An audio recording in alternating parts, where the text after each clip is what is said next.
Good morning, students. So today we'll be discussing a new topic, which is known as logistic regression. It is also a part of supervised machine learning and the part of regression analysis.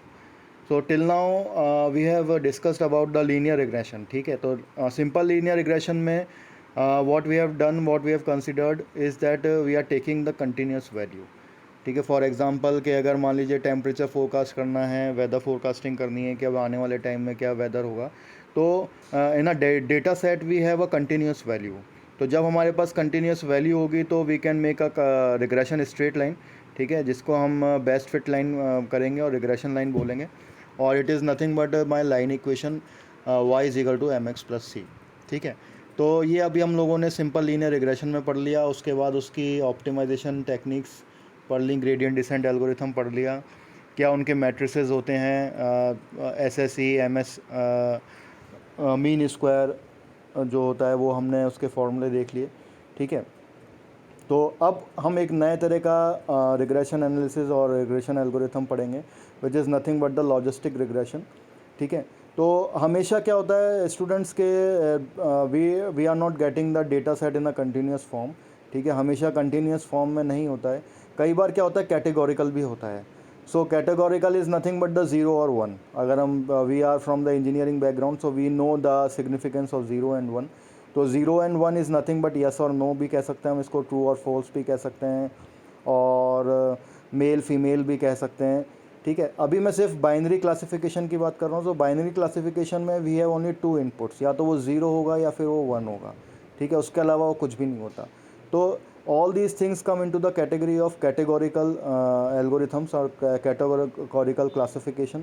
या फिर हम बात करेंगे classification या classifier. तो जब भी आपको ऐसे टर्म्स देखने को मिलें, क्लासीफायर या फिर कैटेगोरिकल या फिर हमें classification algorithm, so all this comes in a logistic regression. तो लॉजिस्टिक रिग्रेशन के अंदर is basically a predictive model analysis technique where the target variables are discrete value or the categorical value.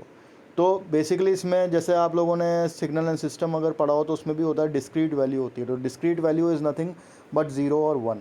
ठीक है, इसके अंदर हम लोगों को कंटिन्यूस वेव फॉर्म नहीं मिलेगा. अगर आपने कभी उसका ग्राफ देखा भी हो तो मैं आपको एक बार दिखा देता हूँ. अगर हम उसके ग्राफ की बात करें तो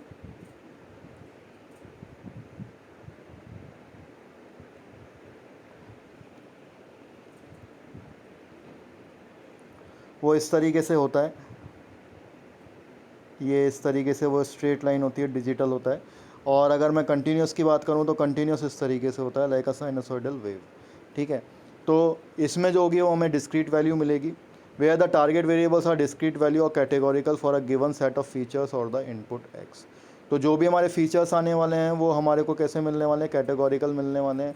मतलब या तो यस की फॉर्म में मिलेंगे या नो की फॉर्म में मिलेंगे, या फिर ट्रू फॉल्स की फॉर्म में मिलेंगे, मेल फीमेल की फॉर्म में मिलेंगे, या फिर ब्लैक और वाइट की फॉर्म में मिलेंगे. So these are the things. तो जब भी हम कोई डिस्क्रीट वैल्यू की बात करेंगे, कैटेगोरिकल की बात करेंगे, तो we are talking about the logistic regression. For example whether someone is COVID-19 positive और नेगेटिव. तो we are going through a pandemic situation, we all know that. तो अगर मेरे को किसी पेशेंट के डेटा आ जाते हैं मेरे पास, मतलब मान लीजिए RT-PCR है, जो मेरे पास रिजल्ट्स हैं वो आ जाते हैं, and if I know the threshold कि अगर इस थ्रेशोल्ड से कम है तो वो RT-PCR मतलब कोविड नेगेटिव होगा, और इस थ्रेशोल्ड से ज़्यादा होगा तो वो कोविड पॉजिटिव होगा. मैं इस तरह की प्रेडिक्शन कर सकता हूँ. तो what I have to do, I have to supply this data sets to my algorithm. और जब मैं उसको लर्न करा दूंगा ट्रेनिंग सेट और टेस्ट डेटा सेट से, तो जब भी मैं उसको कोई भी रैंडम वैल्यू दूंगा, so my model will able to predict कि वो जो पेशेंट है जो वो पॉजिटिव है या नेगेटिव है. Fine. So like as in a linear regression it has also some matrices. ठीक है, एंट्रोपी मैट्रिसेस होती है, but that is beyond the syllabus of this.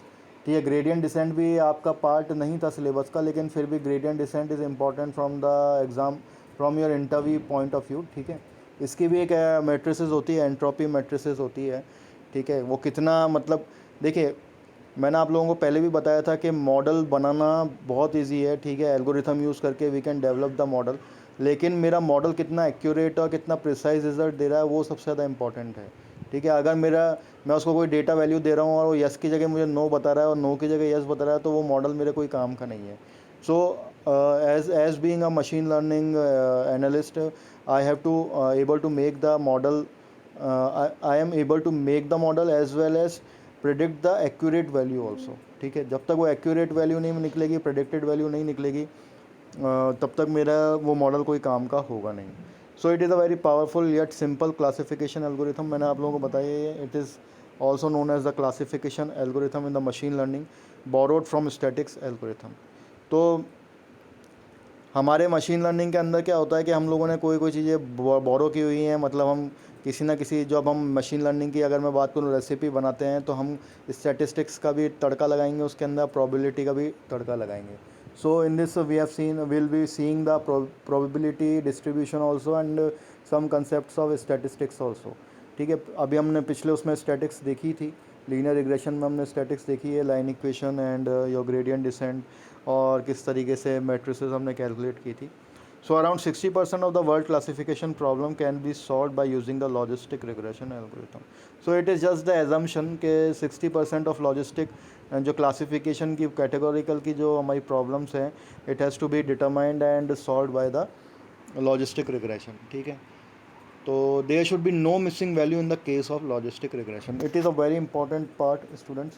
ठीक है, लीनियर रिग्रेशन के अंदर जहाँ पे हम कंटिन्यूस वैल्यू की बात कर रहे हैं, वहाँ पे हमारी कोई वैल्यू मिसिंग हो सकती है, जिसको हम बोलते हैं NaN नॉट अ नंबर। ठीक है, आपने अगर कोई CSV फाइल देखी हो या कभी अभी आप कोई डेटा सेट देख रहे हो, तो आपको देखने को मिलेगा वहाँ पे NaN। So this NaN is nothing but my missing value. हो सकता है कि उस पर्टिकुलर टाइम पे मैंने कोई वैल्यू रिकॉर्ड नहीं कर पाया हूँ, तो जब मेरे को डेटा सेट मिलेगा तो वो एज अ ज़ीरो ही मिलेगा, वो ज़ीरो भी नहीं होगा, वो NaN लिखा होगा। तो कंटिन्यूस जब मैं बात कर रहा हूँ, मतलब कि जब मैं लीनियर रिग्रेशन की बात कर रहा हूँ, तब मैं एक्सेप्टेबल है वो फीचर होना, लेकिन in the case of logistic regression missing values are not acceptable. ठीक है, अगर वहाँ पे यस और नो नहीं लिखा होगा या 0 और 1 नहीं लिखा होगा, तो I am not able to predict के whether it is comes in a category of positive और द नेगेटिव। ठीक है, तो जैसे अगर मैं 1 की बात करूँ, तो 1 is nothing by my positive. ठीक है, और जो 0 है that is nothing by my negative. ठीक है, so now we will see the definition. I hope कि आप लोगों को एक बेसिक आइडिया मिल गया होगा, और now we are able to frame its definition, कि एक डेफिनेशन क्या है। So logistic regression is one of the most common machine learning algorithm used for binary classification. ठीक है, बाइनरी क्लासिफिकेशन के लिए यूज़ होती है। ठीक है, ट्रू और फॉल्स है या 0 और 1 है। अभी हम सिर्फ इतनी ही बात करेंगे, हम और क्लासिफिकेशंस की बात नहीं करेंगे, मल्टी क्लासिफिकेशन की बात नहीं कर रहे हैं। जैसे कि हम लोगों ने पहले देखा था लीनियर रिग्रेशन में, हमने सिर्फ पहले एक इंडिपेंडेंट वेरिएबल से बात करी थी, फिर 2 इंडिपेंडेंट वेरिएबल की बात करी, और उसके बाद पॉलिनोमियल की बात करी। यहाँ पर भी हम पहले अभी बाइनरी क्लासिफिकेशन की बात करेंगे, उसके बाद मल्टी वेरिएबल क्लासिफिकेशन की बात हम बाद में करेंगे। Fine, so basically it is commonly used for the binary classification. It predicts the probability of occurrence of a binary outcome using a logit function. ठीक है, अब इसके अंदर क्या होता है कि probability, आई नो आप लोगों को पता ही होगा, you have already studied in your 10th and 12th class. ठीक है, आप लोगों ने स्कूल लेवल पे probability पढ़ी होगी। probability is nothing but the occurrence. ठीक है, अकरेंस किस तरीके से हो रहा है, इवेंट कैसे हो रहा है। जैसे कि आप अगर डाइस की बात करें, तो 2 की प्रोबेबिलिटी क्या होगी, तो डाइस में 6 होता है, तो 1/6 2 की प्रोबेबिलिटी होगी। तो इस तरीके से हम हमारी जो अकरेंस होगी, इवेंट्स होंगे, वो किस तरीके से हो रहे हैं, उसको हम कैलकुलेट कर सकते हैं। And if you don't know about the probability और द प्रोबेबिलिटी डिस्ट्रीब्यूशन, तो या फिर आप भूल गए, तो I suggest you all students कि you go through the probability concept. इसके लिए सबसे बढ़िया वेबसाइट है मैथ्स इज़ फन। ठीक है, maths is fun is the best website in my opinion. ठीक है, आप उसको रेफ़र करें, और उसमें जो भी कंसेप्ट हैं प्रोबेबिलिटी के और लाइन इक्वेशन के, वो आप देख लें, तो आप लोगों को अच्छी तरीके से और चीज़ें समझ में आएंगी। अब मैं यहाँ बात कर रहा हूँ लॉजिट फंक्शन की। लॉजिट फंक्शन का एक और नाम होता है, ठीक है, मैंने यहाँ पे जानबूझ के लॉजिट फंक्शन ही लिखा है, because it is based on log. ठीक है, it is a special case of linear regression as it predicts the probabilities of outcome using the log function. तो बात क्या है ये देख लीजिए आप, ये सबसे इंपॉर्टेंट लाइन है यहाँ पे हम कुछ नहीं कर रहे हैं, यूज़ तो हम कंसेप्ट का कर रहे हैं, कौन से, लीनियर रिग्रेशन का ही। लेकिन लीनियर रिग्रेशन का क्या कर दिया हमने, लॉग फंक्शन ले लिया है। मैं आपको जब हम इसका मैथमेटिकल एक्सप्लेनेशन जब आपको मैं समझाऊंगा, so in the mathematical intuition we will able to understand कि किस तरीके से मैं y is equal to m x plus c को किस तरीके से मैं लॉजिट फंक्शन में कन्वर्ट कर सकता हूँ। ठीक है, so logit function is nothing but your sigmoid function. ठीक है, it is nothing but your sigmoid function. ठीक है, अब सिग्मॉइड फंक्शन क्या होता है वो अभी हम in the coming slides will able to understand. तो basically it is depend upon the logit और द सिग्मॉइड फंक्शन, और it is a special case of linear regression. ये होता लीनियर रिग्रेशन ही है, but it predicts the probability of outcome using the log function.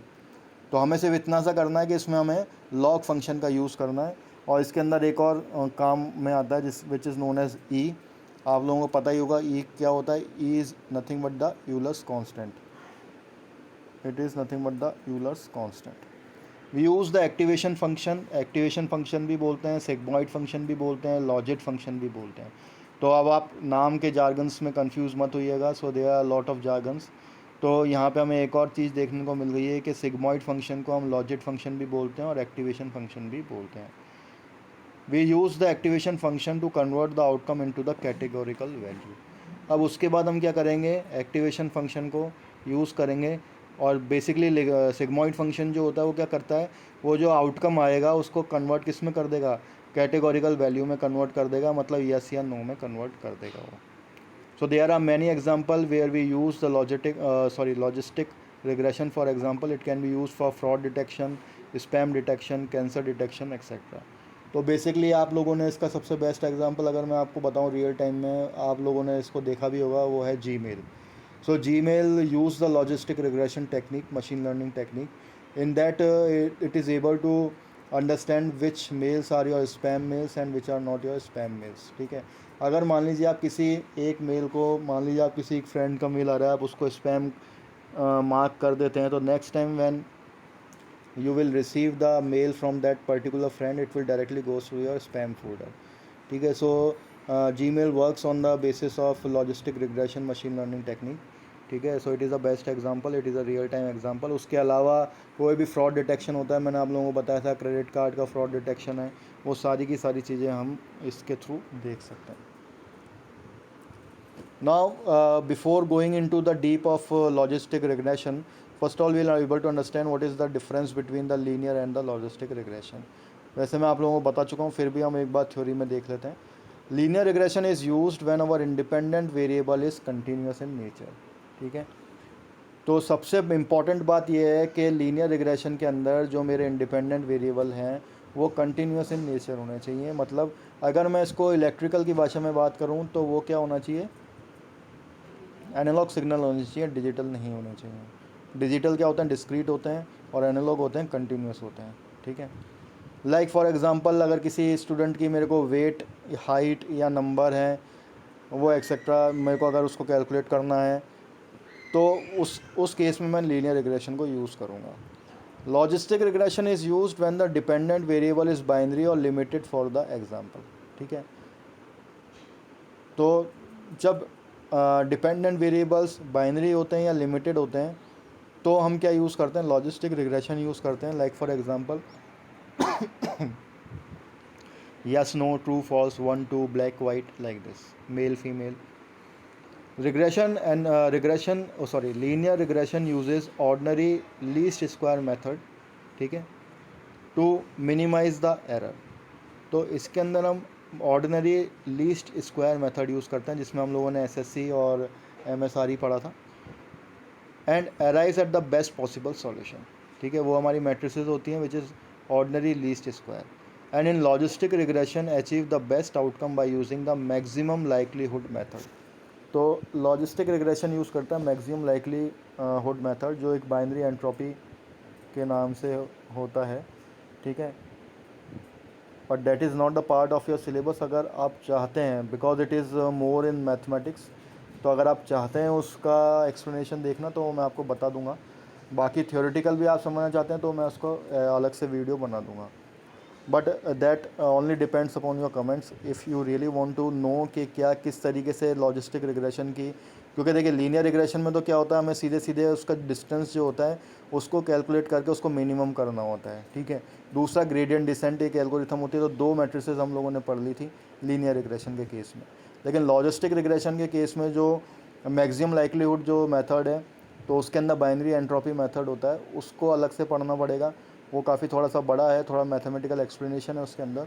So if you really want to know कि क्या होता है वो, तो I can make a separate video for that, but right now we will go on with the according to the syllabus, fine.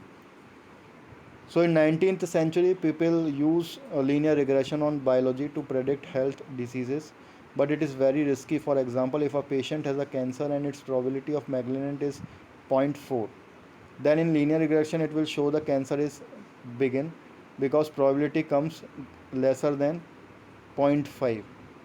That's where logistic regression comes, which only provide us with the binary result. तो continuous result में सबसे बड़ी problem क्या आती है कि 0.4 को भी वो क्या करेगा, एज अ, अगर मैं उसको लीनियर रिग्रेशन के केस में मानूँ और इस एग्जांपल के केस में मानूँ, तो वो उसको कैंसर पेशेंट ही मानेगा, जबकि वो 0.5 से कम है, ठीक है ना। 0.5 का मतलब क्या है, देखिए स्टूडेंट, ये 0 से लेके 1, तो इसके बीच में या 0.5 होता है, ठीक है। मैं अभी आपको ग्राफ के थ्रू समझाऊंगा, तो उसमें पता चलेगा आपको कौन सी पॉजिटिव वैल्यूज़ हैं, कौन सी नेगेटिव वाली वैल्यूज़ हैं, और किस तरीके से हमें उसको कैटेगराइज करना पड़ेगा, कौन से क्लासीफायर में हो जाएगा, that we have to calculate और determine. That's where the logistic regression comes which only provide us with the binary results. तो मुझे एक ऐसे रिग्रेशन एनालिसिस की ज़रूरत थी जो सिर्फ मुझे बाइनरी रिजल्ट दे, या तो ट्रू बताए या फिर फॉल्स बताए। So in if I want to conclude this difference, तो मैं यही बोलूँगा, in linear regression predicted value is continuous, whereas in the case of logistic regression predictive value is categorical। तो सिंपल सा फंडा है, आपको ध्यान रखना हमेशा। लीनियर रिग्रेशन में जो प्रेडिक्टिव वैल्यू या टारगेट वेरिएबल होता है वो होता है कंटिन्यूस, और लॉजिस्टिक के केस में जो मेरा टारगेट वेरिएबल होता है वो होता है कैटेगोरिकल।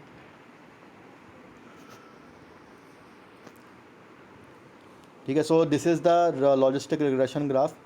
तो यहाँ पे देख सकते हैं आप, इस तरीके से वो एस फॉर्म में होता है, ठीक है। और ये इसका एक तरह से क्लासीफायर होता है, इसका मिड वैल्यू होती है विच इज़ नथिंग बट 0.5, ठीक है। ये होता है मेरा 0 वैल्यू और ये मेरा होता है 1 वैल्यू। तो मान लीजिए अगर मेरा डेटा पॉइंट यहाँ पे आएगा या फिर मेरा यहाँ पे आता है डेटा पॉइंट, तो वो इसको बाइनरी कैटेगोरिकल आराम से कर पाएगा। So this is my regression line, ये जो होगी ये मेरी रिग्रेशन लाइन होगी, ठीक है। तो मेरे को मान लीजिए मेल और फीमेल की हाइट को कैलकुलेट करना है, तो आपको ये समझ में आ जाएगा। जैसे मान लीजिए यहाँ पे मान लीजिए यहाँ पे 30 है और ये मेरी हाइट इन इंचेस है, ठीक है, और ये मेरी प्रेडिक्टेड वैल्यू है। तो यहाँ पे मैं देख रहा हूँ जो मेरी हाइट है वो 70 के अराउंड आ रही है, और these are my data points. ये जो ग्रीन में आपको दिख रहे हैं वो डेटा पॉइंट्स हैं, ये फार अवे डेटा पॉइंट्स हैं, और ये मेरे ये आउटलायर्स हैं जो बाहर हैं, और ये मेरे जो हैं ये दूसरे डेटा पॉइंट्स हैं। इनके बेसिस पे मैं कैलकुलेट करूँगा हाइट, ठीक है, regression of sex on the height, ठीक है। तो बेस्ड ऑन द सेक्स किस तरीके से हाइट हो सकती है स्टूडेंट मेल और फीमेल की, वो हम इस रिग्रेशन लाइन के थ्रू प्रेडिक्ट कर सकते हैं, ठीक है। तो आप देख रहे हैं जो पॉइंट्स ऊपर की तरफ आएंगे वो पॉजिटिव होंगे, और जो नीचे की तरफ होंगे वो फीमेल। तो मेरे को जो पॉजिटिव साइड आएगी, जो ऊपर अपर साइड आएगी वो मेल की साइड है, और जो नीचे वाली साइड है वो फीमेल की साइड है। तो जो भी मेरे डेटा पॉइंट्स ऊपर होंगे उससे मैं पता कर सकता हूँ कि हाँ इट जो this belongs to the male category, and the points which are in the negative part that belongs to the female category. ये दूसरा एक तरह से मैं आपको बता देता हूँ the difference between the logistic and linear regression, ठीक है। यहाँ पे हम ग्राफ के थ्रू समझ सकते हैं। यहाँ पे ये देखिए, अगर मान लीजिए ये वैल्यू है, तो ये वैल्यू भी यहाँ पे क्या हो रहा है,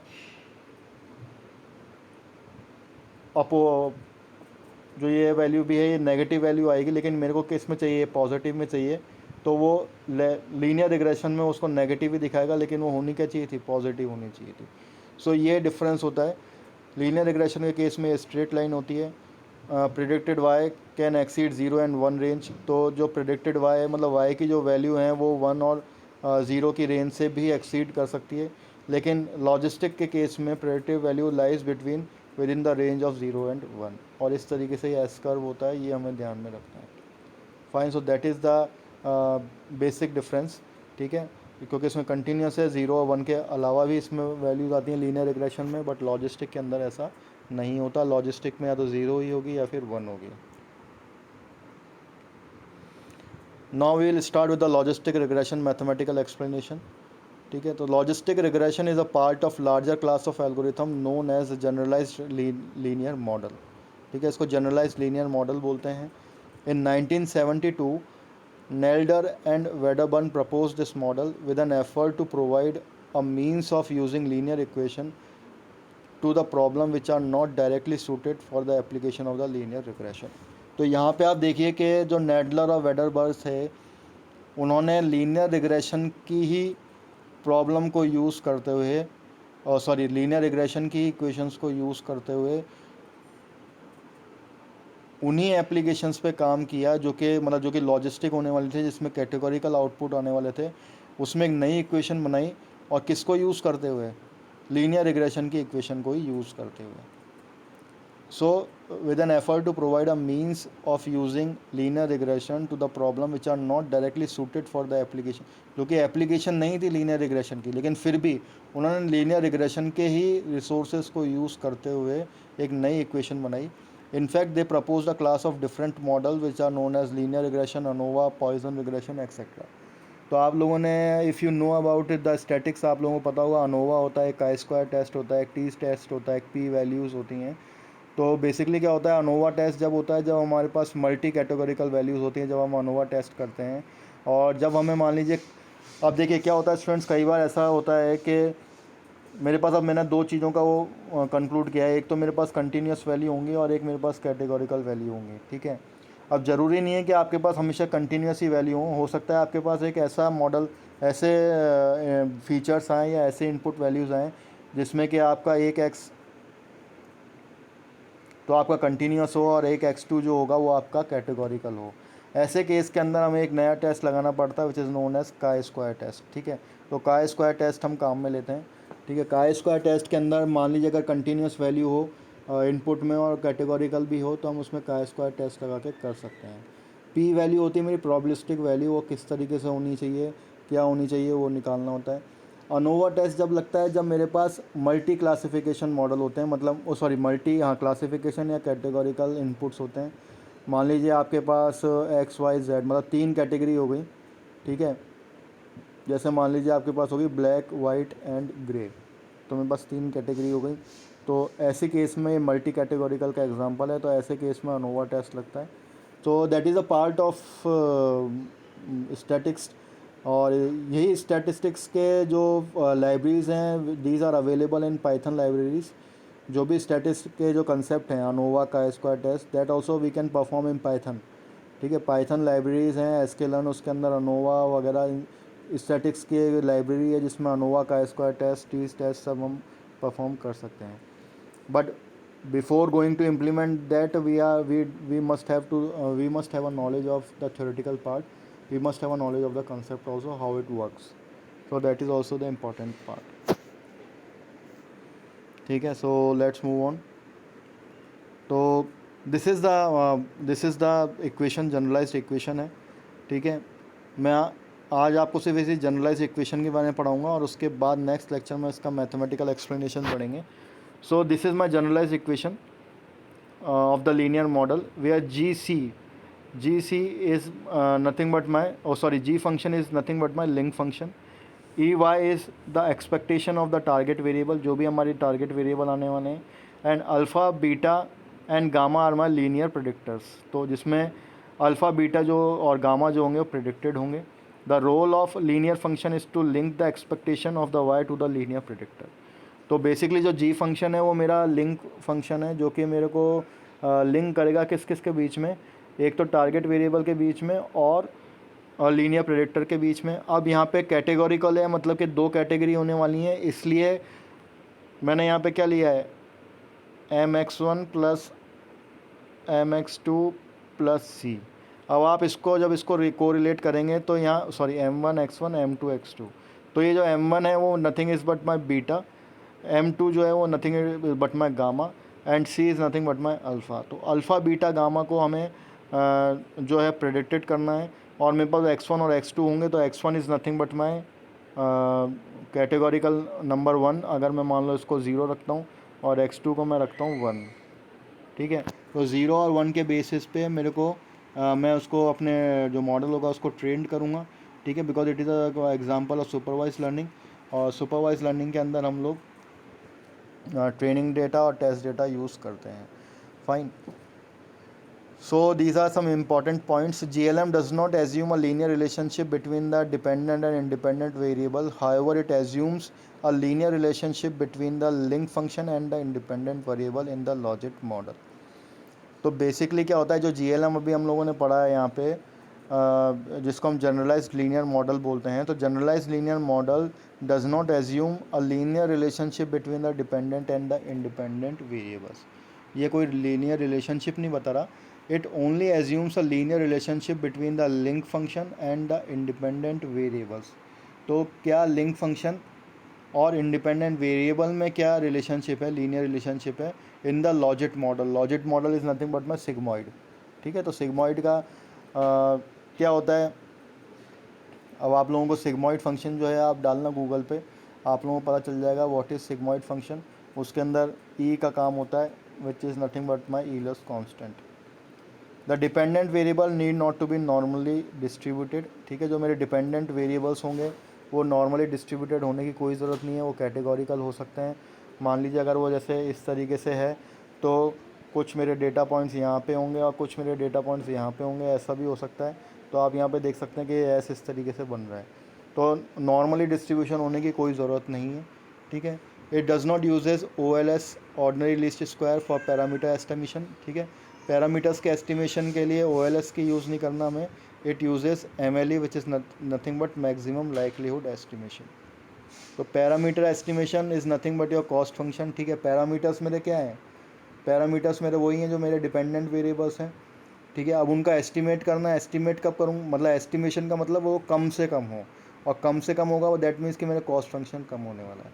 तो आप देख सकते हैं स्टूडेंट्स, ये कहीं ना कहीं सिर्फ एक जार्गन है, एक लैंग्वेज का जार्गन है और एक वर्ड्स का जार्गन है जो हमें समझना पड़ेगा। So parameters estimation are nothing but the estimation of dependent variables which are nothing but x1 and x2 in the case of categorical और in the case of logistic regression.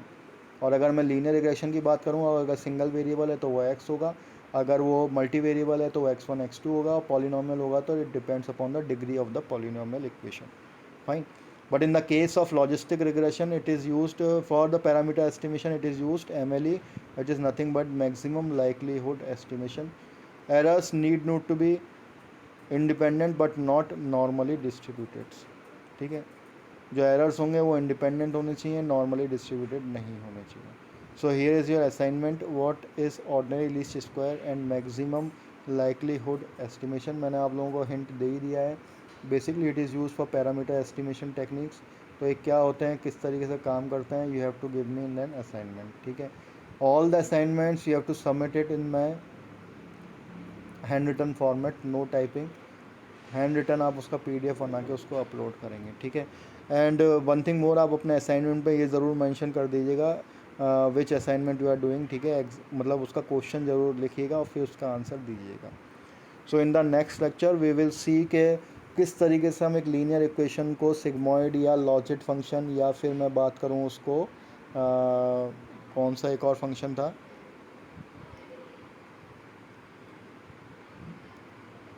Activation function, ठीक है।